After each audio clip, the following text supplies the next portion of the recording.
Hey everyone, welcome back to Daily Cafe Chat. I'm Emily and it is Thursday, June 4th.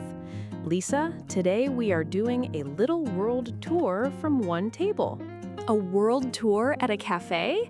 That is the kind of almost Friday morning I want. 3 stories, 3 very different cities, and one tiny word that ties them all together. Ooh, I love when a theme sneaks in like that. Where are we going first? Our first stop is China, a social story, something new about how people fill the empty space in their week. The empty space in their week? That sounds soft, but I have a feeling it will not stay soft for long. Then we head to Singapore for the second story, a nature story, something that took a very long time to finish and just did. Patience that finally got rewarded. I'm in. And we end in London with the third one, a celebration story, the kind where a whole city changes color for a day. A whole city changing color? That's already a great picture in my head. Today's keyword is the word that lives inside all 3. Together. T-O-G-E-T-H-E-R. Together. Oh, that one. It's such a small word, but it does so much work in a sentence. It really does. It can mean people who chose each other, people who ended up next to each other by accident, or people who paid to share an hour. 3 completely different meanings, and we use the same word for all of them. That's kind of wild. That's exactly why today's 3 stories work as one set. Each story is a different shape of together, and you might not notice until they're all in a row. Okay, now I really want to see how they line up. Same word, 3 colors of it. If you're new here, tap subscribe so tomorrow morning stories land in your day too. Let's open the first. Let's go. Okay, story 1. There is a thing in China right now called the companionship economy, and it just got measured at about $7.4 billion. $7.4 billion of paying people to keep you company? Exactly. Reuters reported on it this week. People are booking strangers to go hiking with them, to eat hot pot with them, to drive around with them. That is wild. Real strangers, real money just for the company. On Mount Tai, you can book a climbing buddy for the day for about 800 yuan. That's around 116 US dollars. 116 bucks to walk up a mountain next to you? That's a real industry.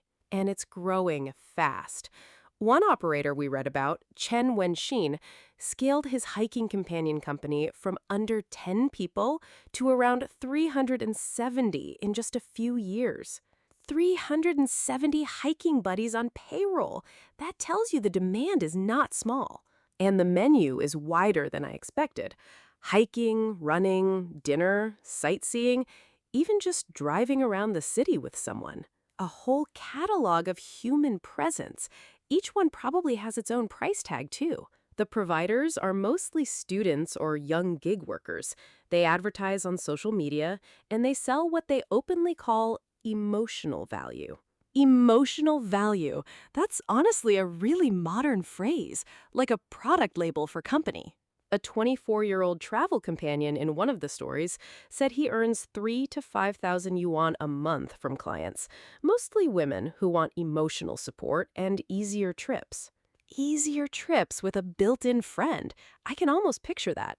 A psychotherapist explained why it works.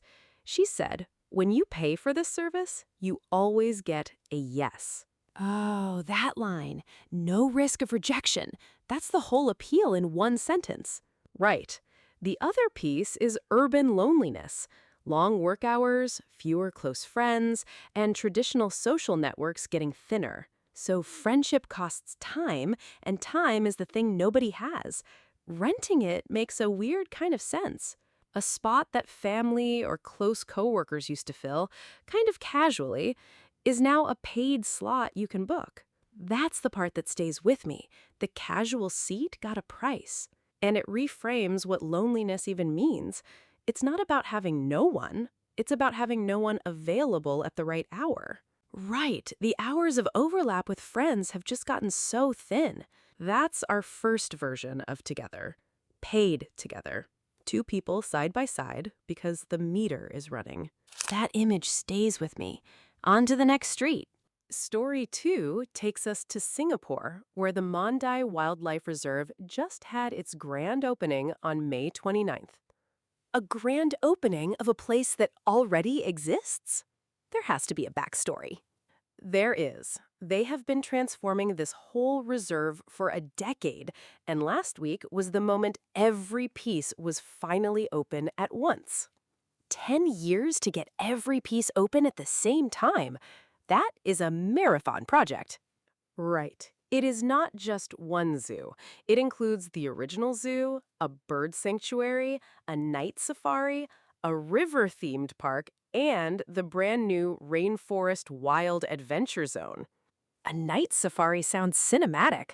I'm picturing low lights and animals doing their thing without all the daytime noise.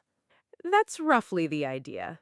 The newest piece is the east side of Rainforest Wild Adventure, 20 hectares meant to feel like the rainforests of Asia and beyond. So they basically packed multiple regions of rainforest into one park. That's ambitious. And the activities are pretty wild. There's a treetop rope course that takes you above an okapi habitat. An okapi habitat. I had to look up that animal once. They look like a deer crossed with a zebra, kind of. Yeah, a relative of the giraffe. So you're walking on ropes above the striped, long-necked animal grazing below. Walking above an animal you've probably never seen in your life. That's the whole pitch right there. There's also a primate climb. From a higher perspective, you look down at pygmy hippos and forest primates. Pygmy hippos, little round tanks in water, they're adorable. The whole reserve already pulls about 4.5 million visitors a year, locals and tourists combined. 4.5 million? That's a small city moving through every year. The group CEO said the scale of what they can now offer has really shifted from experiences to conservation and education programs. A whole ecosystem of education sitting inside a tourist attraction. That's a smart layered build. Right. 10 years of building, and now the whole thing operates as one big destination.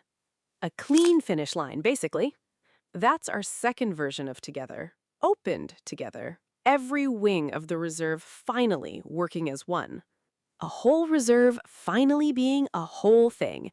I love that. Next street, please. Story 3 is the most colorful one. Arsenal just won the Premier League, and their fans turned London into one giant red sea. A red sea. Now that is an opening image. It is their first title in 22 years. The last time was the 2003 to 2004 season, the famous Invincibles. Wait, the Invincibles. That was the team that went undefeated the whole league season, right? Exactly. Not a single loss across the entire season. So that ghost is sitting in the trophy room for 22 years. 22 years! That's an entire generation of fans waiting for this exact morning. And they didn't even need a tight finish. They locked it up early, 7 points ahead of the runner-up. A comfortable win on top of a long wait. That's the perfect setup for a party. On Sunday, May 31st, they held a victory parade through North London. Hundreds of thousands of fans lined the streets. Hundreds of thousands! That's a city pouring out for one team. Red flares, fireworks, even vuvuzelas. The phrase the news used was, "They painted London red." Oh, the idiom became literal. That's so satisfying. Red is literally the club color, too, so the headline basically wrote itself. A pun that builds itself. The newsroom probably typed it in about 3 seconds. One of the players, Declan Rice, said, "I love this team. I love this manager." That's a perfect quote. Simple, no spin, just gratitude. And here's the wild part. The day before that parade, they lost the Champions League final on penalties. Wait, they lost a final and threw a parade the next morning? That's a sport's emotional roller coaster. But the joy held up. The reporting was very clear that the loss didn't dim the celebration. When you've waited 22 years, one heartbreak the day before doesn't erase it. That's our third version of together. Gathered together. Hundreds of thousands in the same streets for the same reason. 3 versions, 3 streets. Time to wrap it up. So 3 really different scenes from one Thursday morning. China renting out company, Singapore opening a decade-long project, London painted red. And the same little word holding them all together. Together. 3 flavors of it. Paid together, opened together, gathered together. Each one shows a different need behind being side by side. Lonely, patient, celebrating. Here's the question for everyone listening. Of today's 3 stories, which one was your favorite? Pick one with us. Ooh, that is a good one. Let me actually think about that for a second. Option A is the companionship economy story, paid together.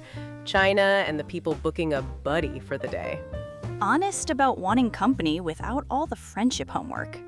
Option B is the Mandai grand opening, opened together. 10 patient years and finally one whole reserve in Singapore. The kind of together where you just show up at the end of a long build.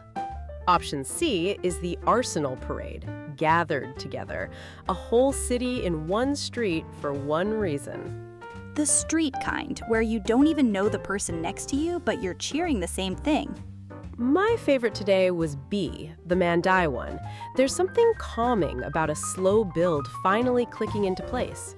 Mine was C, the parade. A loud crowd on a sunny afternoon. That's the energy I'm missing this week. Almost Friday energy. Makes sense. And honestly, A might be the most modern of the 3. Booking company on demand. It's a snapshot of how cities are changing. That's a really good way to put it. The patient build, the cheering crowd, and the on-demand company. 3 really different stories holding up the same little word.